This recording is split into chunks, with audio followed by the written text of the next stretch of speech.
Today is Wednesday, November 3rd, 2021, and that means it's Dollar Cost Average Wednesday. Are you ready to stack those sats, you sexy sat stackers? This podcast is for information and entertainment purposes only. Nothing on this podcast should be construed as financial advice.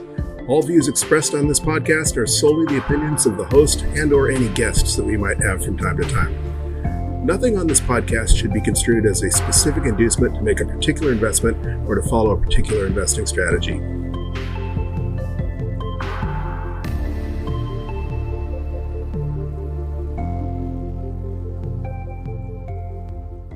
Welcome to the latest edition of the Bitcoin Bulletin Podcast.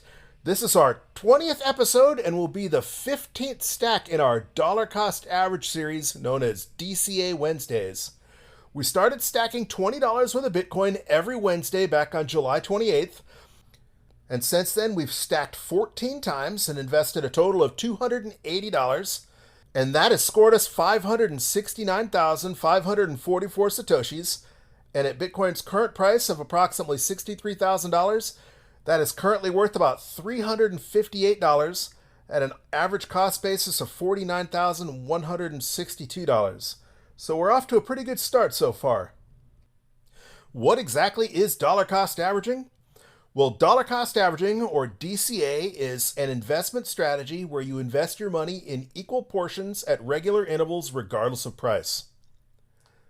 When we started all the way back on July 28th, Bitcoin was worth about $39,716 a coin.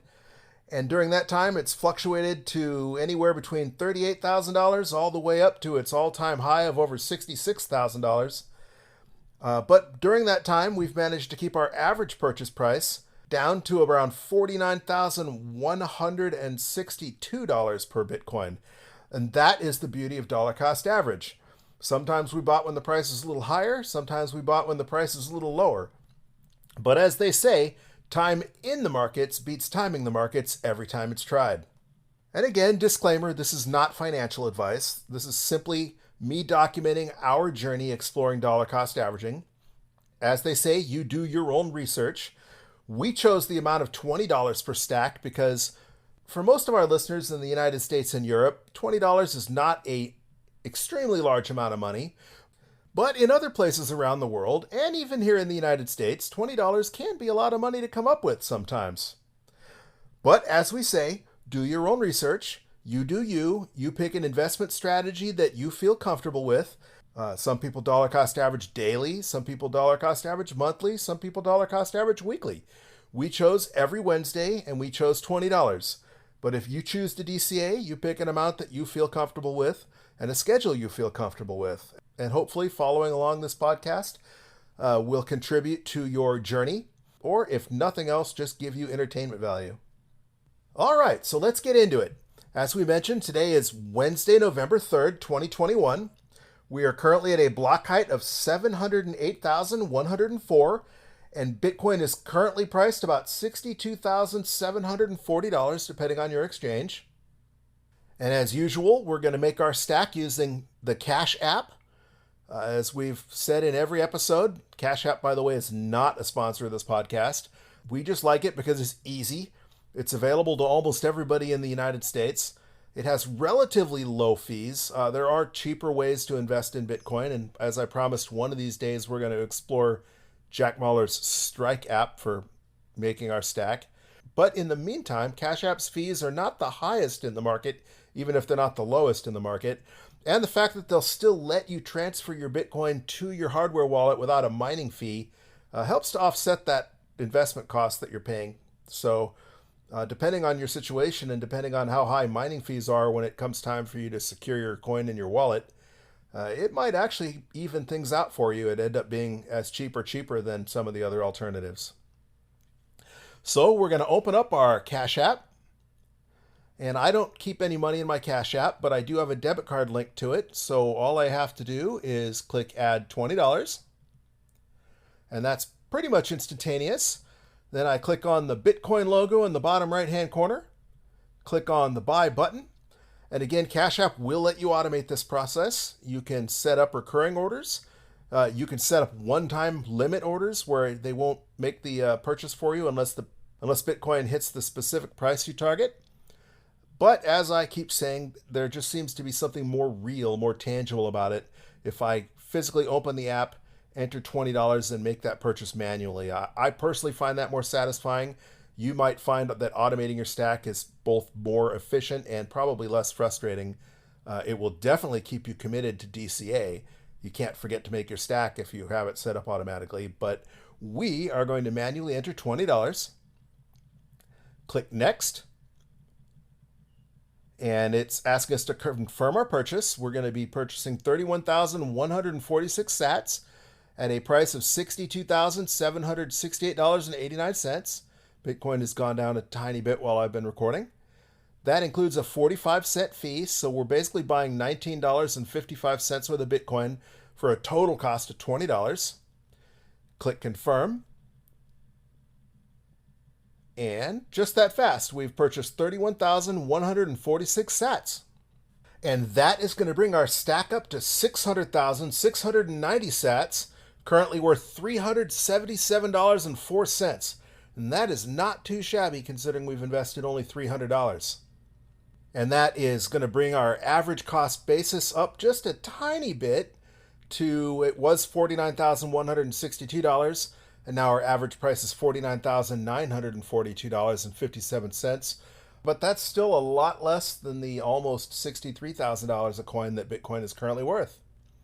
Of course, it is easy to look like a genius during a bull run, and if you listen to Plan B, etc., and if you believe like I believe that we're definitely in the middle of this bull run, that Bitcoin still has quite a ways to go.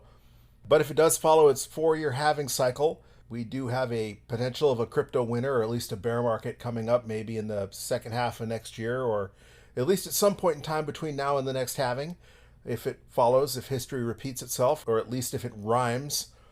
Again, both dollar cost averaging and investing in Bitcoin in general are both long-term strategies. So this is only our 15th stack in what will hopefully be a very long journey together. And while we're doing really well for now, only time will tell, and it ultimately remains to be seen.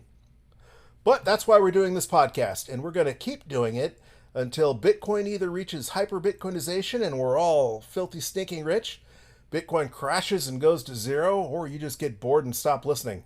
Hopefully you get bored and stop listening because you've been stacking those sats and you just don't have to worry about it anymore. Other than that, there hasn't been a lot of dramatic news since we last spoke. The Bitcoin futures ETFs are doing quite well, one of them having picked up about $2.5 billion of investment in just the short 2 weeks that it's been available. There isn't any China FUD at the moment, although there was some speculation that China might unban Bitcoin so that they can ban it again in the future. There were a lot of various conspiracy theories floated around out in the different podcasts and on Twitter about what exactly China's intentions are. Last night's elections in Virginia and other states gave the Democrat Party some reason to maybe pause and reassess their direction, although Nancy Pelosi came out and said she's full speed ahead on their spending plan, and Biden doesn't seem to be giving an inch. But that is debatable as to whether that is good or bad for Bitcoin, or whether Bitcoin doesn't even care. El Salvador is building another 20 schools, it says, with its Bitcoin. President Nayib Bukele is just kicking butt and taking names in El Salvador, and that's really cool to see.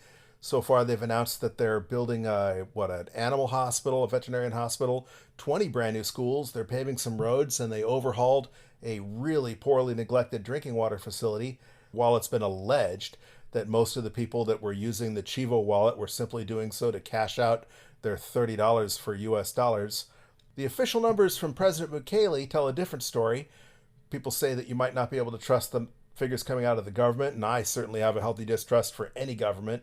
But it certainly is nice to see that they are certainly not crashing and burning in El Salvador since adopting Bitcoin.